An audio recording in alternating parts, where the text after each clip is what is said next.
મહિનામાં શ્રીકાર વર્ષા થશે। આગાહીકાર રમણીક વામજાનું અનુમાન સામે આવ્યું છે। હજી શ્રાવણમાં ગુજરાતમાં ભારે વરસાદ થશે આગાહી તેમણે કરી છે।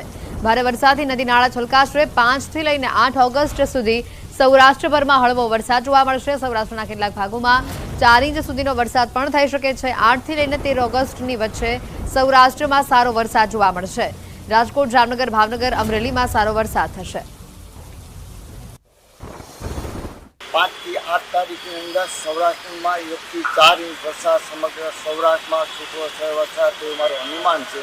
જે તારીખ 8 થી 13 તારીખે વરસાદ રાજકોટ, જામનગર, ભાવનગર, અમરેલી ગુજરાતની અંદર વરસાદ સારો થાય તેવું અતિ ભારે વરસાદ થાય તેવું મારું પૂર્વ અનુમાન છે। નદી નાળામાં નવા નીર આવશે ને શ્રાવણ મહિનાની અંદરના ઓગસ્ટની અંદર પણ સારો વરસાદ હજી પણ થશે તો સારા તેવું મારું પૂર્વ અનુમાન છે। તો વરસાદની વચ્ચે ગરમીનો બફારો પણ તપાવી દેશે। આગાહીકાર રમણીક વામજાનું અનુમાન છે આશ્લેષા નક્ષત્રમાં ગરમી પોતાની અસર બતાવશે। આગાહીકાર રમણીક વામજાનું ખેડૂતોને સૂચન છે આશ્લેષા નક્ષત્રમાં પાકમાં રોગનું પ્રમાણ વધી શકે છે। જનધનમાં રોગચાળો પણ વકરી શકે છે। ત્યારે અશ્લેષા નક્ષત્ર આવવાથી ઘણા ખેડૂત માટે સાવચેતીનું છે કે તમે ખેડૂત માટે દવા ખેતરની અંદર છાંટવા જાઓ પણ કારણ કે હજી પણ રોગચાળો વધારે આવશે। માનવ ઉપર પણ રોગચાળો જે આપણે શરદી, તાવ, ઉધરસ અને વાયરસનો મોટો ફેલાશે કારણ કે અશ્લેષા નક્ષત્રની અંદર પવનની દિશા બદલાવાથી અને રોગચાળો વધારે આવે તેવું મારું પૂર્વ અનુમાન છે। હવામાન નિષ્ણાત અંબાલાલ પટેલે રાજ્યમાં વરસાદને લઈને મોટી આગાહી કરી દીધી છે। ઓગસ્ટ અને સપ્ટેમ્બરમાં મેઘરાજા ભૂક્કા બોલાવશે રાજ્યમાં। શ્રાવણમાં ગરમીના બદલે ઠંડીનું જોર વધશે। નર્મદા નદીના જળસ્તરમાં પણ વધારો જોવા મળશે। બનાસકાંઠાના ભાગોમાં પણ વરસાદને લઈને અંબાલાલ પટેલે આગાહી વ્યક્ત કરી છે। કચ્છના ભાગોમાં પણ ભારે વરસાદી ઝાપટા જોવા મળશે। ત્યારે ગુજરાતમાં ક્યારે કયા ભાગોમાં કેવો વરસાદ પડશે તેની આગાહી કરી દીધી છે હવામાન નિષ્ણાંત અંબાલાલ પટેલે। તેઓની આગાહી અનુસાર સૌરાષ્ટ્રના ભાગોમાં ભારે વરસાદી ઝાપટા જોવા મળશે। તારીખ 10-11 આસપાસ એક લગભગ બંગાળ ઉપસાગરના ભેજના અને અરબ સાગરના ભેજના કારણે વરસાદ આવી શકવાની શક્યતા રહેશે। ત્યારબાદ તારીખ 25મી 26મી ઓગસ્ટ આસપાસ બંગાળ ઉપસાગરમાં એક સિસ્ટમ બનશે અને આ સિસ્ટમ પણ લગભગ મજબૂત હોઈને ભિન્ન ભાગોમાં તારીખ 30મી ઓગસ્ટ સુધી વરસાદ આવવાની શક્યતા રહેશે। પરંતુ તારીખ 24 ઓગસ્ટ પછી જોવા જઈએ તો વાતાવરણમાં વિષમ હવામાનની અસર થવાની શક્યતા રહેશે અને આ વિષમ હવામાન ઘણો લાંબો ટાઈમ સુધી ચાલી રહેવાની શક્યતા રહેશે। એટલે વિષમ હવામાનની વિપરીત અસરના કારણે ઊભા કૃષિ પાકોમાં આ અરસામાં રોગ આવવાની શક્યતા રહેતા પાક સંરક્ષણના પગલાં લેવા સારા રહેશે। દક્ષિણ ગુજરાતના ભાગોમાં ભારે વરસાદ થતાં ત્યાંની અંબિકા, પૂર્ણા વગેરે નદીમાં ભારે જળસ્તર વધવાની શક્યતા રહેશે। તાપી નદીનું જળસ્તર પણ વધવાની શક્યતા રહેશે। પરંતુ ઉલ્લેખનીય છે કે નર્મદાના જળસ્તરમાં ભારે વધારો થશે અને આ જે વધારો જે છે લગભગ સપ્ટેમ્બરમાં આ વખતે લા નીનોની અસર થવાની શક્યતા રહેશે। એટલે સપ્ટેમ્બર માસમાં ભારે વરસાદ થતાં નર્મદાનું જળસ્તર એની મહત્તમ સપાટી સુધી આવવાની શક્યતા રહેશે। સપ્ટેમ્બર માસમાં અરબી સમુદ્રમાં અને બંગાળ ઉપસાગર સિસ્ટમો બની રહી છે અને આ સિસ્ટમો મજબૂત સિસ્ટમો છે।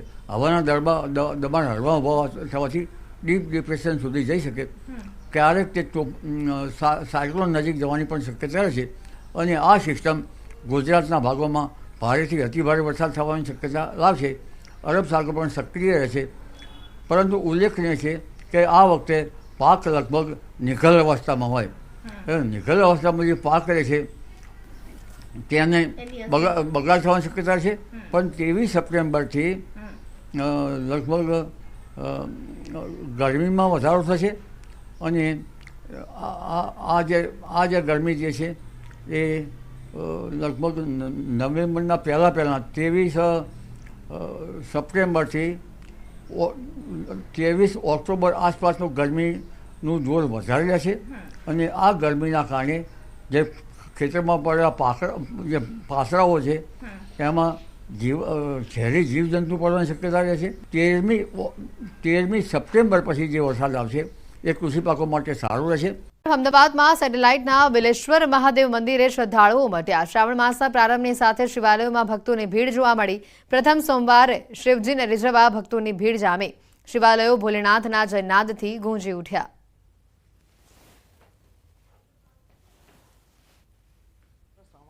આજથી પ્રારંભ થયો છે અને સોમવારનો આજે દિવસ છે અને સોમવારના દિવસે શિવજીને રીઝવવાનું અનેરું મહત્ત્વ છે.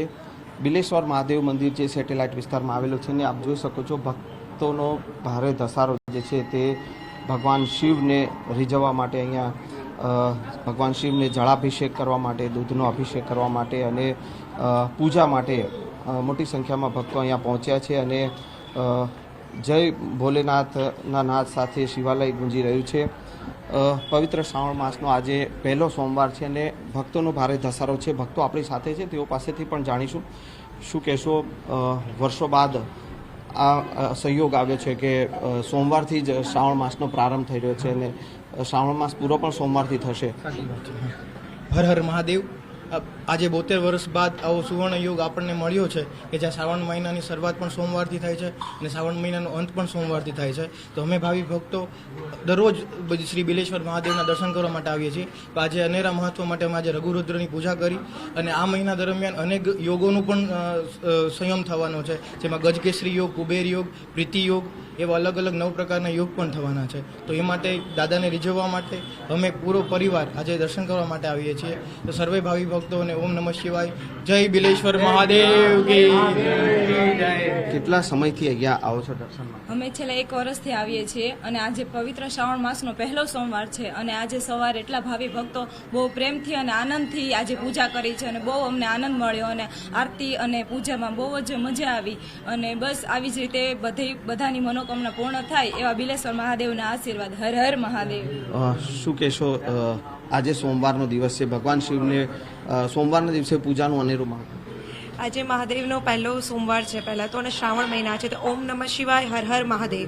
શ્રાવણ મહિનામાં મહાદેવનો બહુ અનેરો ભક્ત હોય છે. ભગવાનને જેટલી પૂજા કરીને રીઝવો એટલું ઓછું છે અને ભગવાન એટલા જ પ્રસન્ન થાય છે. તો હું ને મારો ભાઈ તો અહીંયા બિલેશ્વર મહાદેવે આવીએ જ છીએ અને ભગવાનને રીઝવવા માટે હરરોજ મનોકામના પૂર્ણ કરે છે કે બધાની ભગવાન મનોકામના પૂર્ણ કરે ને અમારી બી સૌની પૂર્ણ કરે. ઓકે, હર હર મહાદેવ. ઓમ નમઃ શિવાય. હું એમ કહેવા માંગીશ કે અનેરો મહત્વ હોય છે. શ્રાવણ મહિનાનો પહેલો સોમવાર છે. 72 વર્ષ બાદ આપણને આટલું સારું મહત્વ મળે છે. તો દરેક ભાવિ ભક્તોને અહીંયા દર્શન કરવા આવવું જોઈએ. ઓમ નમઃ શિવાય. બિલકુલ. તો અત્યારે હાલ આપ જોઈ શકો છો કે ભક્તોની ભારે ભીડ જે છે શિવાલયોમાં જોવા મળી રહી છે અને તમામ શિવાલયો જે છે તે ભગવાન શિવના જયનાદ સાથે ગુંજી રહ્યા છે. કેમેરામેન ખેંગાર રાઠોડ સાથે સંજય ટાંક, ન્યૂઝ 18 ગુજરાતી, અમદાવાદ.